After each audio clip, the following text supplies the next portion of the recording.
ìdí tí kò ṣe sí respect ní Nàìjíríà ó pọ̀ gan. Lára ẹ̀ ní public transportation. Sórí public transportation ni gọ́ọ̀mẹ̀ntì gbọ́dọ̀ invest owó sí, but ní Nàìjíríà is the opposite. Èyí tí wọ́n ń ṣe ní Nàìjíríà ni pé rather than pé kí gọ́ọ̀mẹ̀ntì invest owó sínú public transportation, gọ́ọ̀mẹ̀ntì ti gbé fún private sector.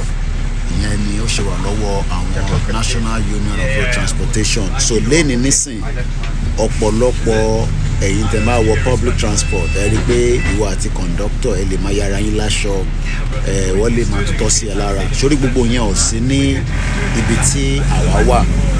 Lára reason ni pé government ló ń run public transport ní each different district. Bí London nísìn ó wà lábẹ́ TfL, Transport for London, but ní other places àwọn náà nítọ̀dọ̀ tí wọ́n tó ń run ẹ̀.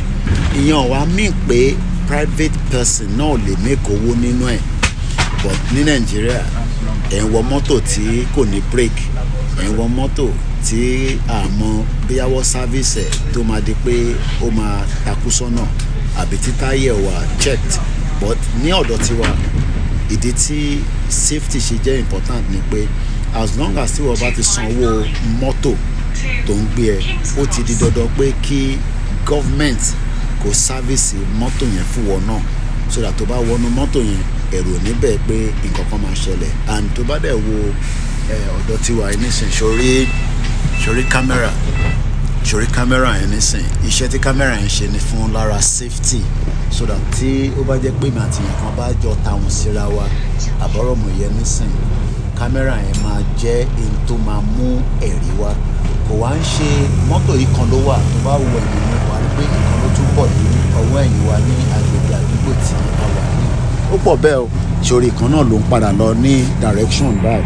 But ní Nàìjíríà gbogbo nǹkan àti fi kọ́ Ọlọ́run lọ́rùn. Èmi náà like Ọlọ́run, kò sẹ́ni tó like Ọlọ́run, but ẹ má yẹ ká fi làpálàpá sílẹ̀ ká máa parọ́ tún ra wa. A ní church náà ní agbègbè wa ní gbogbo bíbáyìí, church ni ó wà lẹ́gbẹ̀ẹ́ yẹn. Church kan ló tún wà ní ibi báyìí, Methodist Church.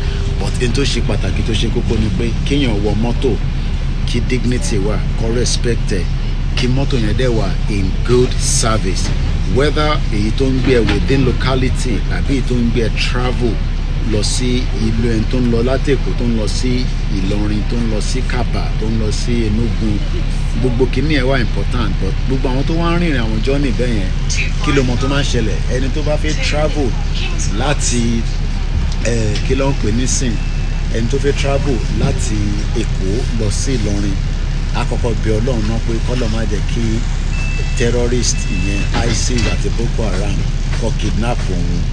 Ara stress tó ń fún brain nìyẹn.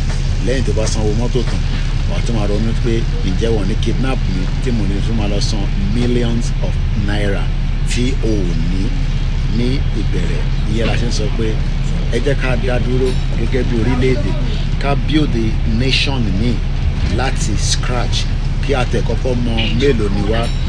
Ìdí tí àwa ṣe ń pariwo Yorùbá nation ni. Yorùbá nìkan ló lè ṣe o. Gbogbo àwọn tó máa ń béèrè pé kí ni way forward ni pé a gbọ́dọ̀ dá Nàìjíríà wò. Tá a bá dá wó, that means pé Nàìjíríà ò lè favour èmi, kò lè favour wọ. Àwa tá wà níta a kọ́ máa pariwo ni. Èyí tẹ́ wà nínú ilé wa máa suppress yín.